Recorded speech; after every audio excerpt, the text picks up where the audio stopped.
I think part of the reason we survived is that we don't take any shit from anybody. We wanted to be our own persons, do our own thinking, and make our own decisions, and a lot of times it cost us. When we started the record off, we had some pretty precise plans on particular songs, styles.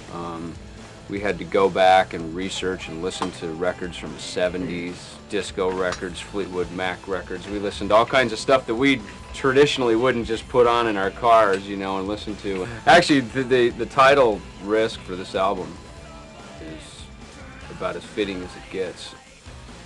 I was sort of surprised when I came into the band last year that hearing them talk about what they wanted to do, they really wanted to do stuff that was really a far departure from what the band had been doing in previous albums.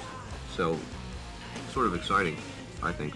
When I go to produce a record, if I say, hey, would you mind trying to play something like this? Usually, you see people go, I don't play that instrument, I don't feel comfortable doing that. Guys in MegaDeth are like, hey, bring it on. We don't care what it is. If you can tune it like a guitar, we'll play it. So they show up at the studio and you want to try anything crazy, they're game. They push the limits.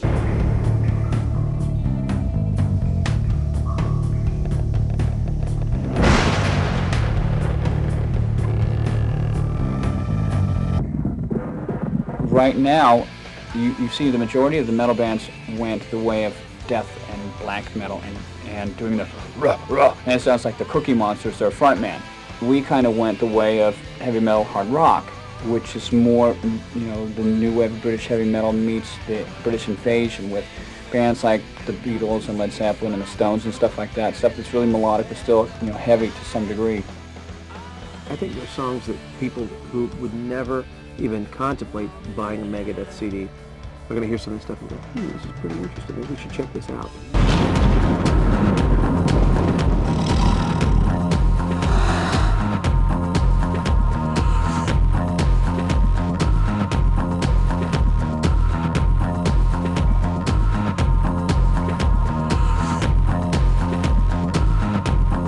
I appreciate being able to put a very unrealistic, ironic twist onto words, because neology is something that, for me, is inspiring. Getting another way to get a point across without it being so obvious. When I stepped in, we started an idea that Dave was going to be a singer now, and the process was, it was interesting. It wasn't. I can't say it wasn't painful.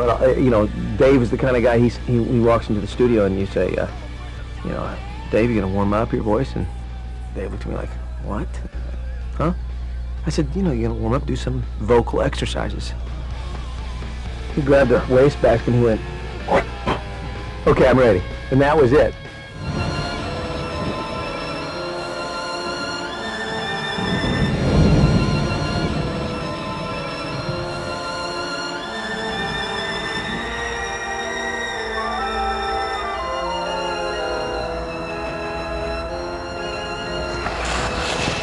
I think anytime any artist makes an album and tries to sell it and goes on tour and tries to sell tickets, that's a risk, because the music business is always changing, and it's very, very fickle business.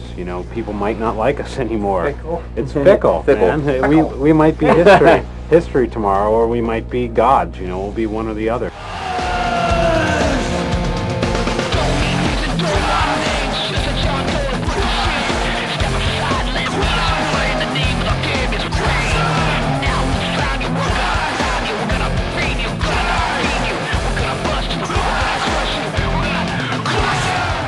I see them as a band that just continues to push boundaries. Will not be defined by a label. They're one of the only bands that have survived in the last 10 years. I mean, from the 80s. I mean, they initially started in the 80s, and all the bands on the VH1, where are they now? Show, not MegaDeth.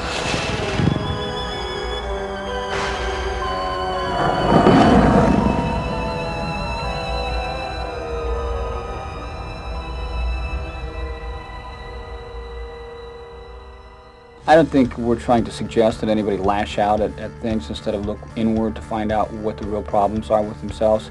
It's so easy to blame your parents and to blame society and to blame somebody for your own inability to cope with things. The only thing that we would appreciate our fans getting from the music is that, you know, become proactive and not reactive.